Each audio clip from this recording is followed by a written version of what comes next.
Epione pain management and regenerative centre. ఇక మీ నొప్పులు శాశ్వతం కావు. చెప్తున్నా బీజేపీ పార్టీ ఉంది. ఇంతనాళ్ళు సిగ్గులేదు ఇంతనన్న. 10 సంవత్సరాల క్రితం తెలంగాణలో గవర్నమెంట్ వచ్చింది కేసీఆర్ నాయకత్వం.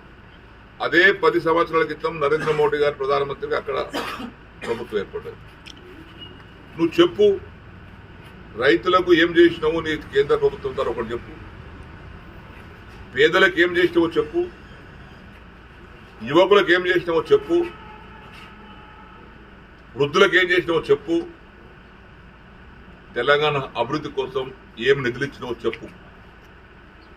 అంతేగాని మైక్ పట్టుకొని ఓ కర్దేవంగా ఏ కర్దేవంగా క్యా करते, भाषण करते खत्म. भाषण के सिवा तुम्हारे पास कुछ भी नहीं है.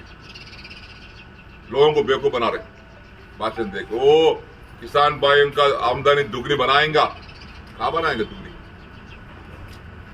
वो केसीआर सरकार यहाँ काश्तकारों के साथ रहती उनका आमदनी बढ़ाने की कोशिश करे. तुम చట్టంలో చేస్తానో రైతులకు చట్టబద్ధత కలిగిస్తానో రేటు కలిగించినావా?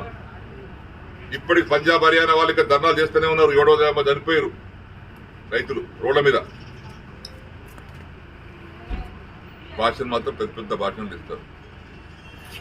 సార్కు 2 కరోడ్ ఉద్యోగాలు ఇస్తాను యువకులకు. 2 కరోడ్ నల్లధనం తీసుకొచ్చి పంచుతాను.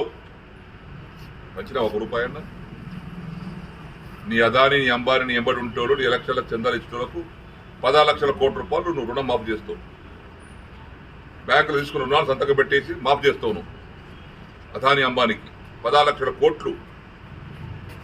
ఇక్కడ 10 రూపాయలు రైతులకు రుణమాఫ్ చేయవు, 10 రూపాయలు గరీబులకు రుణ అప్పు ఇవ్వవు. కాంగ్రెస్ పార్టీ గతి. నేను హరీష్ రావు ఛాలెంజ్ చేశారు.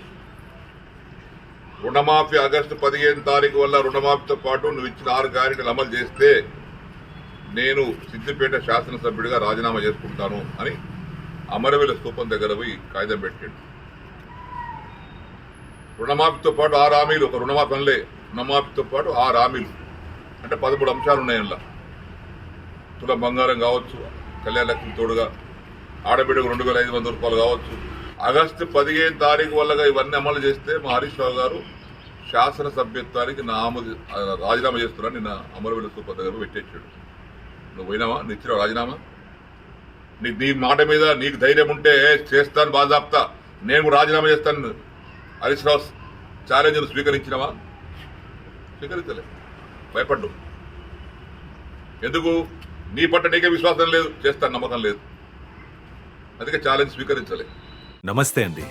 ఇది వ్యాపారం గురించి కాదు, ఓటు గురించి. ఎన్నికల్లో ఓటు వేయడం మన హక్కు మాత్రమే కాదు, కర్తవ్యం. ఎంతో మంది మహా నేతలు శ్రమించి ప్రాణత్యాగం చేసి ఈ అవకాశాన్ని మనకిప్పించారు. అందరూ ఓటు వేద్దాం. ఎందుకంటే ఓటు హక్కు ఊరికే రాదు. నా ఓటు ఎవరికో తెలుసా?